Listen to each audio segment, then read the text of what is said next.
બાળકો કોમ્પ્લેક્સ નંબરનો જેઈ મેઇન્સનો એક બહુ સરસ પીવાયક્યુ છે. ક્વેશ્ચનમાં એવું બોલે છે કે થીટાની એવી કિંમત શોધો કે જેથી આ સંખ્યા શુદ્ધ કાલ્પનિક સંખ્યા બને. તો પેલું કામ તો જે સંખ્યા છે એ શુદ્ધ કાલ્પનિક છે. શુદ્ધ કાલ્પનિક બનવા માટે એના વાસ્તવિક ભાગને 0 થવું પડે. એના માટે જે આપેલી સંખ્યા છે એને આપણે વાસ્તવિક અને કાલ્પનિક ભાગ અલગ અલગ એને બ્રેક કરશું. મીન્સ આપણે એને a+b આયોટા સ્વરૂપમાં પહેલા દર્શાવશું. હવે આ સંખ્યાને a+b આયોટા સ્વરૂપમાં દર્શાવવા માટે પહેલા તો હું આ છેદની કરણી લઈશ. ઓકે, આ આખા નંબરને હું નામ આપી દઉં z.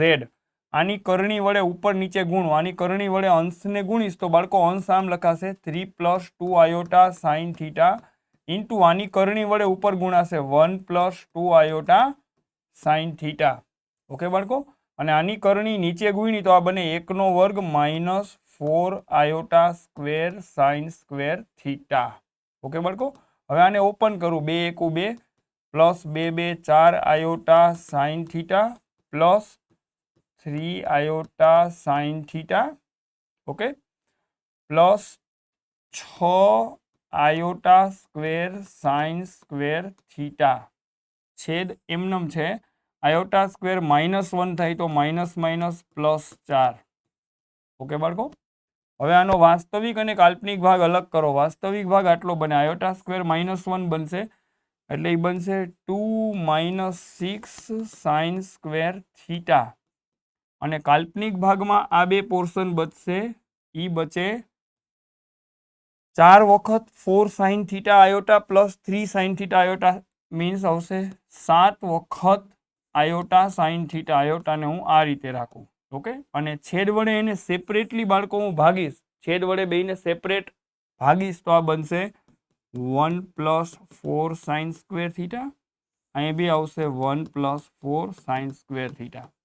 હવે બાળકો ક્વેશ્ચનમાં એવું બોલે છે કે આ જે આપેલી સંખ્યા z છે એ શુદ્ધ કાલ્પનિક છે. મીન્સ આ ભાગ તો એનો જીવતો રહેશે, એનો વાસ્તવિક ભાગ 0 થાય. આ ભાગને 0 થવું હોય તો એના અંશને 0 થવું પડે. ઓકે, અંશને 0 થવું પડે મીન્સ 2 - 6 સાઇન સ્ક્વેર થીટાને 0 થવું પડે. 2 = 6 સાઇન સ્ક્વેર થીટા.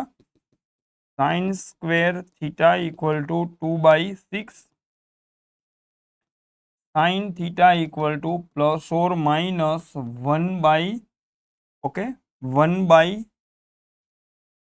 અહીં હું પેલા હટાવી દઉં તો આ તો બની ગયા 1/3. એટલે બાળકો ±1/√3 બતાવે છે.